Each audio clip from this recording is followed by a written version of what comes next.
Well, golly gee, that's horrifying. That's a face only a Beast Wars fan could love.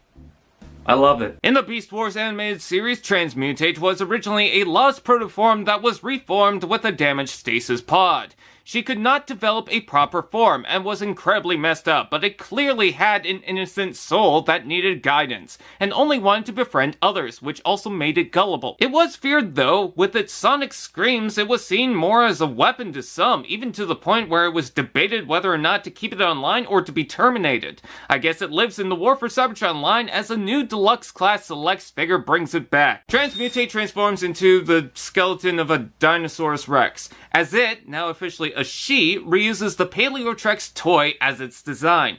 I mean, sure, it won't be accurate, but like Nightbird, this character is massively obscure without an original alt form, so this is no surprise. Honestly, I don't mind. The only way we get a Generations-esque non-transforming Transmutate is through the red line, and I'd rather avoid that as much as possible. It does affect how accurate it would have been in the robot though, but I don't think this is a bad idea. Reminds me of the changes from early classics and Generations while keeping the spirit of the character. Plus, considering Transmutate was an underdeveloped protoform, her being only the skeleton of a dinosaur could make sense. Maybe she wasn't able to fully scan the alt form, resulting in becoming only the skeleton. Furthermore, it's an excuse to get another Beast Wars character. I'm down with that. So Transmutate is now a fossilizer, which is basically dino-skeleton transformers who are usually new characters. If you don't know what that is, they're recycled weaponizers. Which, if you don't know what that is, they're Hasbro's excuse for dumping more repaints, apparently. Transformers let parts form, part of the gimmick, blah blah blah. Being that it's a Paleotrex repaint, it shares the same mold, but with new colors. The brown and tan is replaced with this fine-looking gold and highlights of light blue.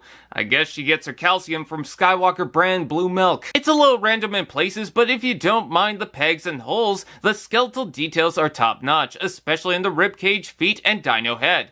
I especially like how behind the eye sockets, her face can be viewed. With the shape of her new head over Paleotrex, it also gives it something different in the alt form. Of course, the entire thing can be a weapon if you just want to thrash her around. No head rotation, but it does move up and down, ball joints in the tiny arms, decent articulation in the legs, the hips even rotate, and we get a little tail wag. With the neck ports, you can plug in guns, or use any ports for blast effects, and make it seem like there's sparks coming out of every joint. Look at the sharp teeth dipped in a lighter color. Now that's pretty dope, my guy. It does feel admittedly weird for Transmutate, which is weird because, well, she's weird. But with the current setup, I can work with it. Maybe it's too much like Paleotrex with the similar color. Whatever it is, I can still get behind it. Transmutate obviously didn't need an alt mode, but with the current line of figures, I think the idea of reusing this mold is alright enough for me. I can't get mad at it.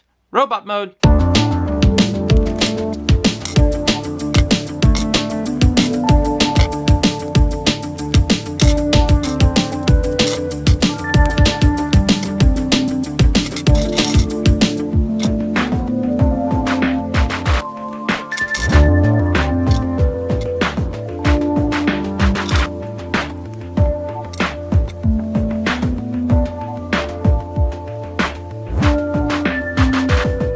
Transmutate looks pretty savage and monstrous, as she should be, but I don't know, something feels missing even if she's not intended to be completely like her original self.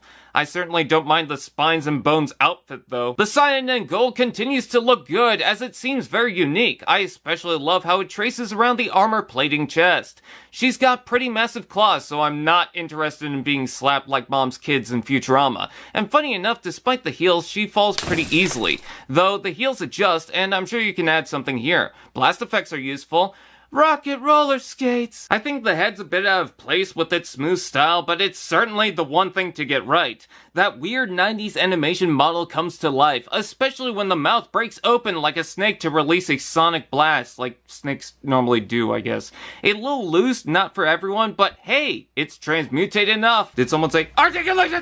Head rotates up and down, shoulders forward and back, up and down, rotation below, another rotation, hinge elbow, wrist rotation, hands move, claws, waist rotation, hips out and in, forward and back, rotation below, knee bend, another rotation, and heels. Visibility is pretty fair, of course being a fossilizer in the War for Cybertron line. Just be careful when rotating the elbows. You can even extend the neck if you want and have a rock'em sock'em fight with Paleotrex. She's fine as is, but like I said, there's something off. And I'm not talking about the skull on the back. I don't mind changes, but Transmutate was so misaligned that the big shoulder blade isn't enough. Even some stock images tried to change up the shape of the arm by swapping the pieces, and that's pretty cool though. Good thing she uses the fossilizer gimmick. Unlike some figures where you're stuck with the changes, you can customize her however you want. I personally like this form with the different legs and claws used as the torso. I can certainly see the shape with this. Take that, Hasbro! Let's take a look at the accessories. We can take out the tail piece hidden on the back of the shoulder and plug it into her hand as a blade. Though with claws like that, it just looks like a shank. But she doesn't need weapons. She just wants friends. She's misunderstood. She's not a weapon.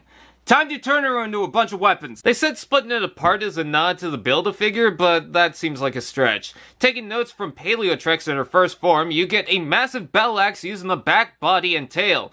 Dino arm thing like Megatron, 2 large claws making me excited for Doc Ock, a chest panel to go somewhere, and a head mace. I guess it's either for Sonic Blast or to scare, well, anything. The other suggested configuration gives a figure claw boots, double blasters, a chest panel again, clearly being of use, and now a bigger blade weapon using the neck as an extended handle. You can give it to Primal, add his blades, and have this going on. If you think about it, some viewed her as a weapon, and fossilizers are boned weaponizers.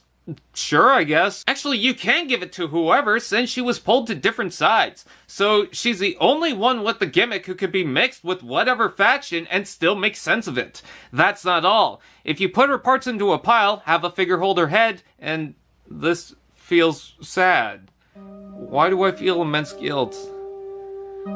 This is uncomfortable.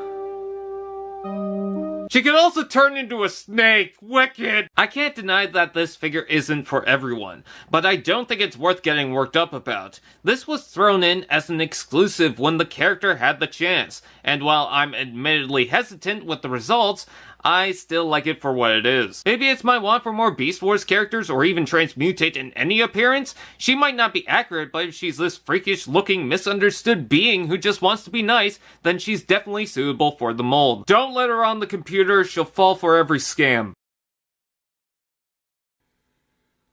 AllSpark TV, now that's just prime.